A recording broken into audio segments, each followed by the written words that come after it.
Well, bad news for this Penncrest P2 portable. I pulled a broken spring part out of the machine, so I'm gonna have to figure out what the end of that broken spring is, but more importantly,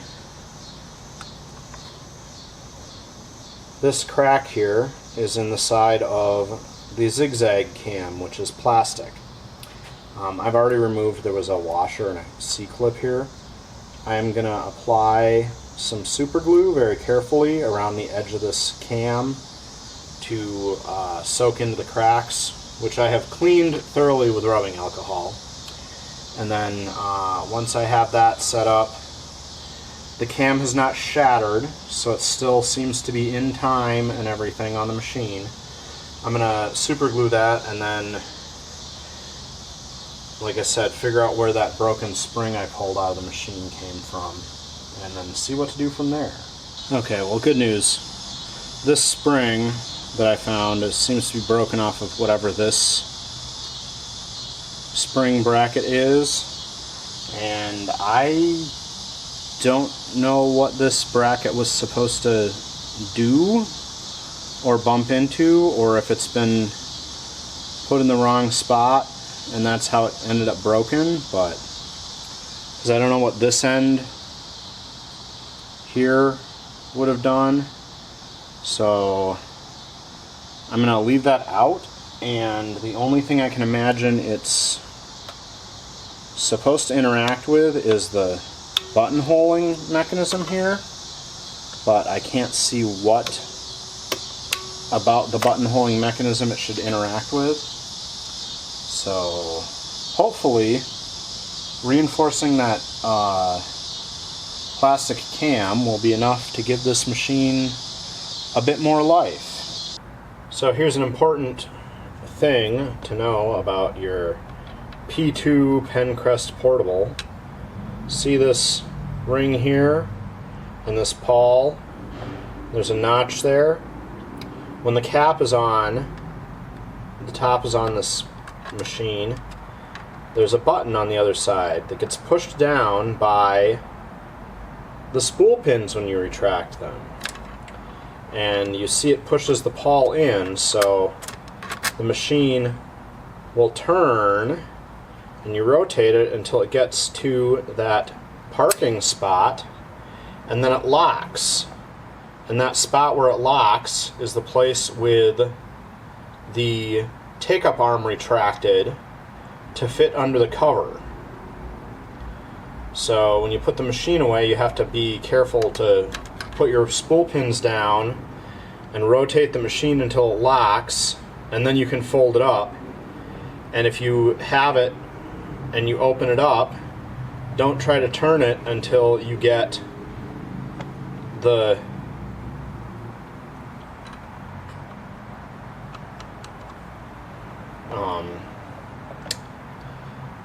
spool pin up and it releases that pawl. So, and this ring is just pinned on there. So if you work at it real hard, I bet you could break that ring, that locking ring, but you wouldn't want to do that. Just remember that when you're using your machine, or you'll think it's all locked up and it'll just be that pawl being stuck. Got a new belt fitted in there. This is an Alpha So 1812, because that's the one I found that fits, but measure the belt and order up the closest size you can get, because there's not a lot of adjustment on the motor in this machine. So release that. Okay. Got to remember to release that one spool pin so that it'll turn when I'm checking this clutch.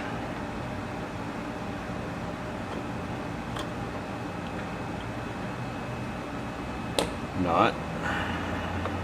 There we go. Yep, clutch nut's in a good spot. put this real fun panel over. Gotta say, if it wasn't for that plastic cam, this machine would be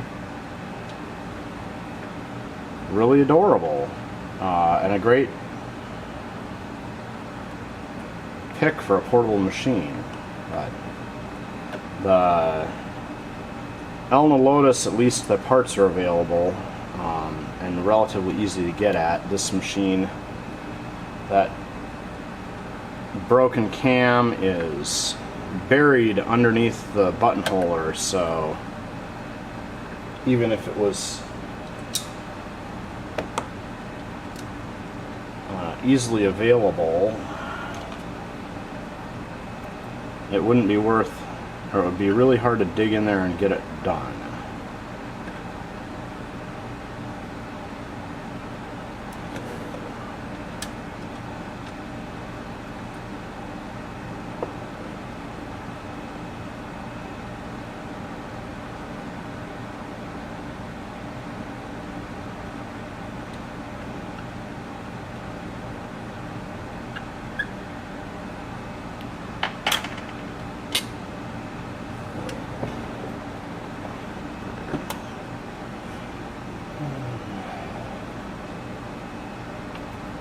Before I forget, one dab of oil on either end of the motor here, because there's a felt in there that will lubricate the motor for quite some time, months or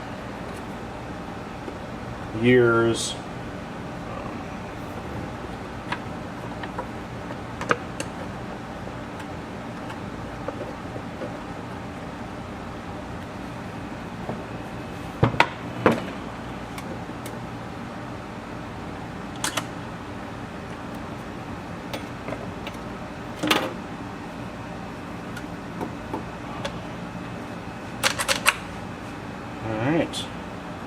All cleaned up, got that fixed.